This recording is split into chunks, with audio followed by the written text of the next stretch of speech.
Man finds birth mother and uncovers his family's unbelievable past. Air Force Colonel Bruce Hollywood realized he was adopted at a young age. Throughout his youth, his parents were open and honest with him about his adoption from Japan in the 1960s. His adoptive mother even encouraged him to meet his biological parents, but he had no desire to do so. In 2005, while Hollywood was getting out of his car in the Pentagon parking lot early in the morning, he felt a searing ache in his chest. He realized he had two regrets in life while lying in the stretcher, listening to the sirens wailing as the ambulance made its way to the hospital.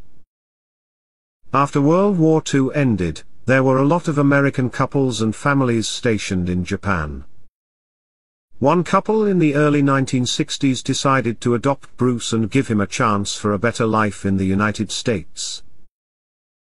As a young child, he grew up in the US with his new family, and he didn't really think much about his biological parents. Growing up in such a loving family didn't leave him much time or desire to find out more about the parents who gave him up for adoption. But after the tragic heart attack, he wanted to get in touch with his birth mother and put an end to this story. After he recovered and was released from the hospital, Bruce set out to find his biological mother. However, the task proved to be more difficult than he initially thought.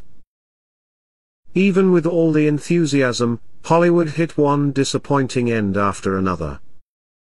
He first turned to the Japanese embassy in the United States and provided them with all of the information he had on his birth mother. Afterward, he contacted the United States Embassy in Tokyo, but they were unable to help him either. In a final effort, he hired a private detective who was unable to procure any information on this woman.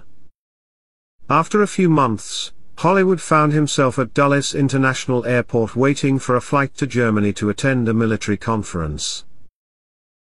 He had a couple hours before his flight boarded, so he stopped by a bar to grab a drink. As fate would have it, sitting across from him was another military man going to the same conference in Germany. It was Admiral Harry Harris, who coincidentally had a Japanese mother. The two men started chatting and were amazed by the similarities they shared. Before parting ways, Hollywood gave Admiral Harris the little bit of information he had about his biological mother. 10 days later, Hollywood received a phone call. It was someone working in the Japanese embassy. The voice on the phone said, "Colonel Hollywood. We are pleased to tell you that we found your mother, Nobu Ouchi." With all the adrenaline rushing, little did he know that the embassy staff figured out a different plan. There's not going to be a letter.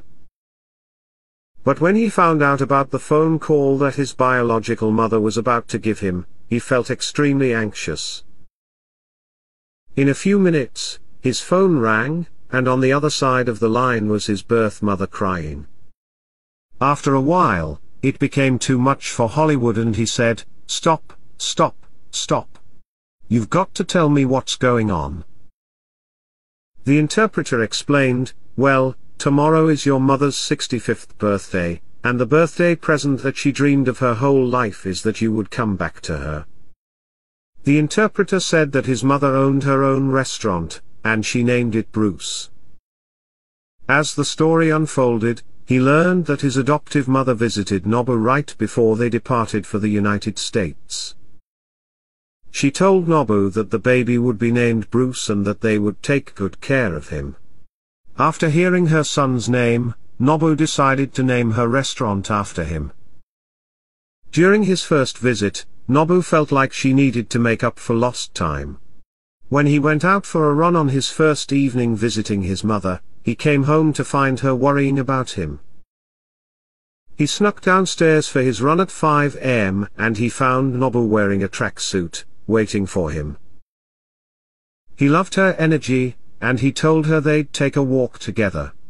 Bruce and his birth mother visited each other frequently over the next 3 years. He visited Japan often, but Nobu also came to visit him in Washington. The two formed a strong relationship and they were trying to make up for all the decades they lost. During this period, he started learning Japanese and she began taking English lessons. Sadly, their time together was short-lived. 3 years after their first meeting, Nobu passed away due to a heart attack in 2009.